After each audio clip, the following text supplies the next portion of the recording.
ça n'a pas de sens, mon père. La mort de ce prêtre, si bon, si aimé, si jeune. C'est comme cela que m'interpellait hier encore un paroissien de l'Assomption. À vue humaine, assurément, c'est absurde et choquant. Depuis près d'une semaine, les seuls mots de notre prière, avouons-le, sont ceux que l'Immaculée adressa à son divin Fils. Pourquoi nous as-tu fait cela? Ô mon Dieu, pourquoi faut-il que vous nous ayez fait cela? Comme elle nous est proche, notre bonne Mère du ciel, comme elle comprend notre sidération, nos déceptions, voire nos révoltes. Bénie soit la Sainte Vierge, qui canonise pour nous les mots de l'incompréhension. Pourquoi nous as-tu fait cela? Bénie soit la Vierge et Saint Joseph, qui sanctifient nos hébétudes. Ils ne comprirent pas ce qu'il leur disait. Mais si nous nous rangeons du côté de Marie quand elle questionne, imitons-la aussi quand elle garde fidèlement toutes ces choses dans son cœur pour les méditer.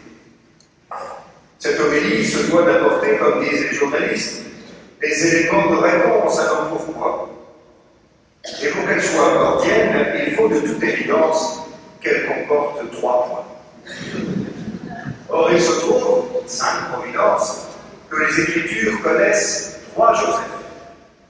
En cette fête de Saint Joseph, considérons donc Joseph le patriarche, fils de Jacob, Joseph l'époux de la Vierge Marie, et enfin Joseph d'Arimathie, le notable d'Israël.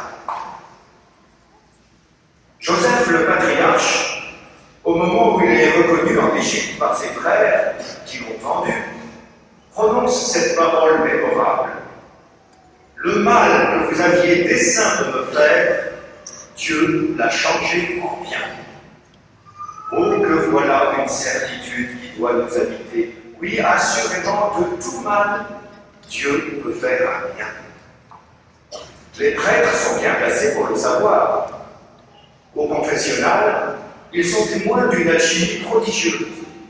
Par la puissance de la miséricorde de Dieu, toute la fange des péchés devient source limpide de grâce. Lorsque le pécheur confesse avec humilité sa faute, alors même le mal le plus grand, le péché, devient bénédiction. Oui, tout concours convient de ceux qui aiment Dieu.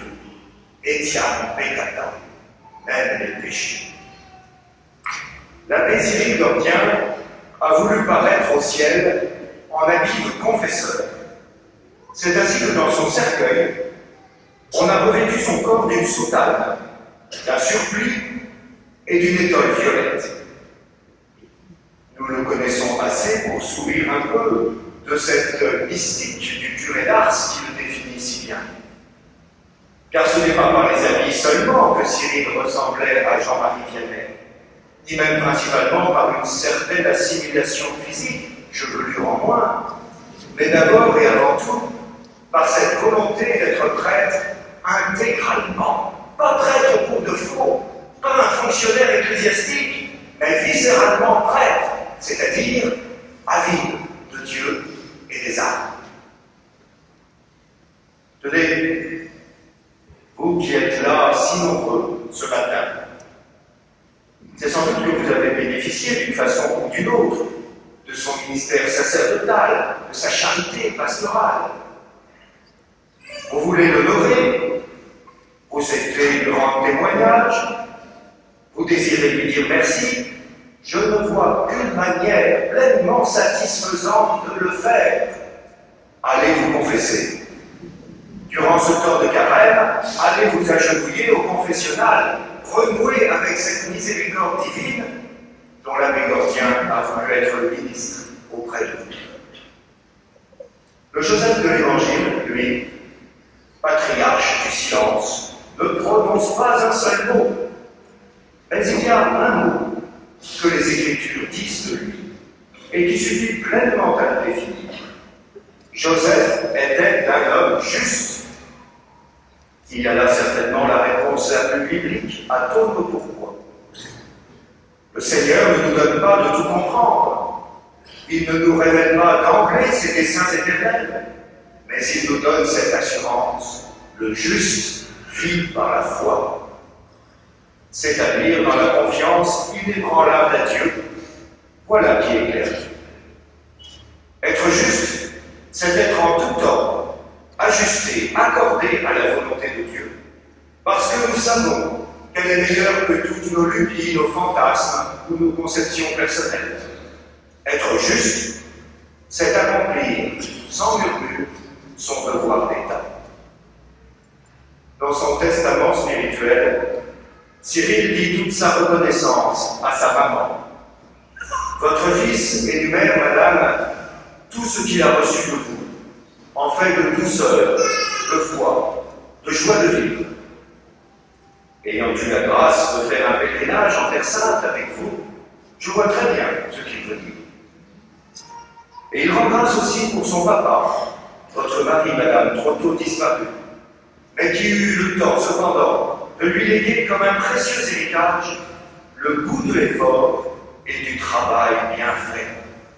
Ô belle vertu joséphique, que l'humble charpentier de Nazareth nous apprenne avec quel zèle nous devons chacun opérer dans la simplicité et la confiance cette tâche simplement qui est la nôtre dans le grand plan de l'Éternel. L'évocation de son papa et de Saint Joseph invite à méditer sur le rôle d'éducateur que l'abbé Gordien a joué auprès de tant de jeunes tout au long de son ministère. Comment ne pas évoquer le scoutisme, les aumôneries de Gerson et de Notre-Dame de France. Saint Joseph est une magnifique figure du prêtre éducateur. Il est chargé de faire grandir celui dont il n'est aucunement à l'origine. Cette grâce, dont comme prêtre, j'accompagne la croissance dans tel jeune qui m'est confié, je sais bien qu'elle ne vient pas de moi. Je sais bien que c'est le Seigneur qui l'a planté dans ce cœur qu'il aime. Je n'en suis aucunement l'auteur, encore moins le propriétaire. Cela vaut aussi dans l'éveil d'une vocation. Quelquefois, on dit que certains prêtres sont de gros pourvoyeurs de vocations. Car beaucoup de jeunes qu'ils ont côtoyés et suivis entrent au séminaire ou dans des maisons religieuses. Je suis sûr que nous sommes nombreux ici à avoir été tentés de dire cela pour l'abbé Gordien. Mais il le récuserait lui-même. Il sait bien que c'est le Seigneur qui appelle et que notre rôle est modeste, comme celui de Saint Joseph. Il faut simplement être attentif, veiller sur, être des épiscopes vocationnels, des périscopes vocationnels, voir un peu plus haut, un peu plus loin. Considérez non pas ce brave ado mal dégrossi, mais plutôt ce qu'il peut devenir avec la grâce de Dieu. Cela dit, lorsque je l'ai quitté la dernière fois dans sa chambre d'hôpital, après avoir célébré la messe, et alors que, geste tellement inattendu de sa part, il me serrait dans ses bras, je lui ai dit: Cyril, je veux bien que tu t'en ailles rejoindre le Seigneur. Mais en échange, je veux que du haut du ciel, tu nous obtiennes au moins 10 vocations sacerdotales ou religieuses. Sur son visage décharné, un tendre sourire a resplendit. Le pire, si j'ose dire, c'est qu'il les aura, ces vocations. Vous attendiez sûrement au traquenard, cher jeune, mais les 10 vocations en question, sachez-le, elles sont très probablement ici, elles sont dans cette assemblée, elles sont parmi vous. À vrai dire, en vous voyant si nombreux ce matin, je me suis dit, mais que je suis bête, c'est 50 ou 100 que j'aurais pu demander. Béni soit Dieu qui appelle à son service les pauvres que nous sommes.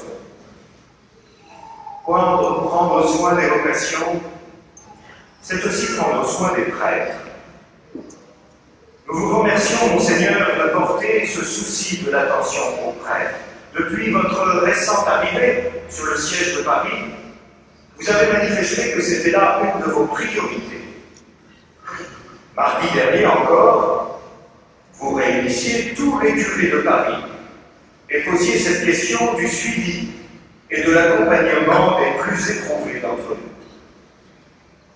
Ce jour-là, vous avez interrompu le déjeuner des curés, ce qui n'est pas chose facile, croyez-moi, afin que nous prions pour l'abbé Dortien qui venait d'entrer en agonie.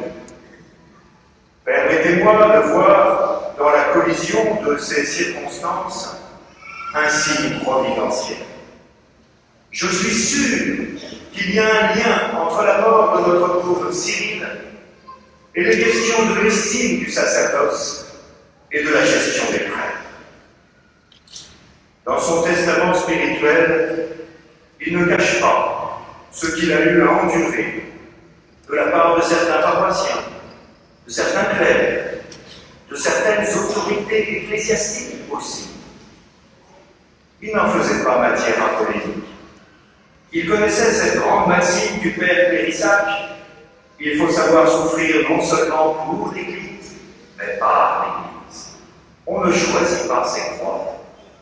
Toutes les humiliations sont fécondes et mystérieusement rédemptrices quand elles sont unies à celle du Christ qui a pris de ce qu'il souffrit l'obéissance. C'est à Nevers, en pèlerinage avec ma paroisse, que j'ai préparé cette homélie. Devant la chasse de Sainte-Bernadette, je me suis souvenu de la dévotion de Cyril pour la petite Sainte-Oune et pour Notre-Dame de Lourdes, dont il avait tant d'images dans son bréviaire. Mais revenu en mémoire, cette sentence qu'on attribue à la jeune Soubirous: il faut beaucoup d'humiliation pour faire un peu d'humilité. Accueille donc, Seigneur, dans la gloire, ton humble serviteur Cyril, comme il a durant sa vie accueilli dans la foi les humiliations qu'il eut à subir. Mais c'est dans la lumière de Pâques, avec le troisième Joseph d'Arimathie, que je veux terminer cette homélie. Comme Joseph, l'époux de Marie avait veillé sur le berceau de l'enfant Jésus, Joseph d'Arimathie a veillé sur le tombeau du Seigneur. Il a su offrir au Seigneur ce sépulcre neuf, creusé dans la roche, pour que s'accomplisse l'oracle d'Isaïe. Il a été compté parmi les malfaiteurs, mais sa tombe est avec le riche.